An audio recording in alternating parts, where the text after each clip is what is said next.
Selamun aleyküm. Bugün miladi 25 Ekim 2022 Salı, Hicri 1444 29 Rebiülevvel. Günün ayeti. Allah'ın ayetlerine inanmayanları Allah doğru yola eriştirmez. Onlara can yakıcı azap vardır. Nahl 104. Günün hadisi. Cennet hoşa gitmeyen şeylerle sarılmış, cehennem de şehvetlerle sarılmıştır. Müslim. Tarihten haberdar olmak için tarihte bugün neler yaşandı hep birlikte bakalım. 1917. Lenin önderliğindeki Bolşevikler Rusya'da yönetimi tamamen ele geçirdi. Komünist devrim Ekim devrimi olarak anılacak ve 1989'da devlet başkanı Mihail Gorbaçov'un reform hareketine kadar hem Sovyetler Birliği'nde hem de dünyada etkin bir güç olmaya devam edecekti. 1929. Osmanlı Ceza Kanunu yürürlükten kalktı. Cumhuriyetin ilanından sonra Osmanlı'ya ait ne varsa yürürlükten adım adım kaldırılmış, ne var ki ceza kanunu anlaşılmaz bir şekilde sürdürülmüştü.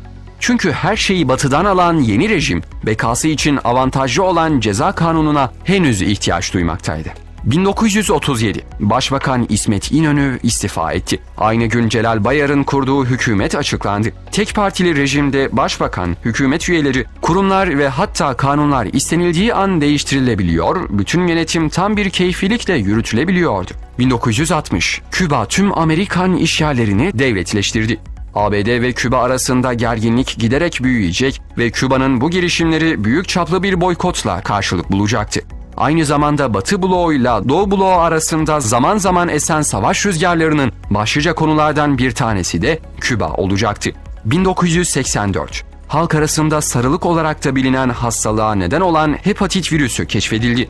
2003. Rektörler, öğretim üyeleri, sivil toplum örgütlerinin temsilcileri ve öğrenciler Ankara'da Cumhuriyete saygı yürüyüşü yaptı. Anıtkabir'e giderek saygı duruşunda bulundu. Hükümeti her açıdan baskı altına alarak istifaya zorlamak veya düşürmek amacı güden laikçi çevreler bu yürüyüşlerde Cumhuriyet, Atatürk gibi argümanları bolca malzeme yapmış ve zaman zaman ordu göreve slogan ve pankartlarıyla da darbe çağrısında bulunmuşlardı. 2013. Askerlik süresinin 1 Ocak 2014'ten itibaren geçerli olmak üzere silah altındaki yükümlüleri de kapsayacak şekilde erbaş ve erler için 15 aydan 12 aya indirilmesine dair karar resmi gazetede yayımlandı. 2015. Filistin El Halil'de 18 yaşındaki Filistinli kız terör çetesinin işgal askerleri tarafından katledildi. Katliamın görüntüleri Siyonist vahşetin boyutlarını gösteriyor.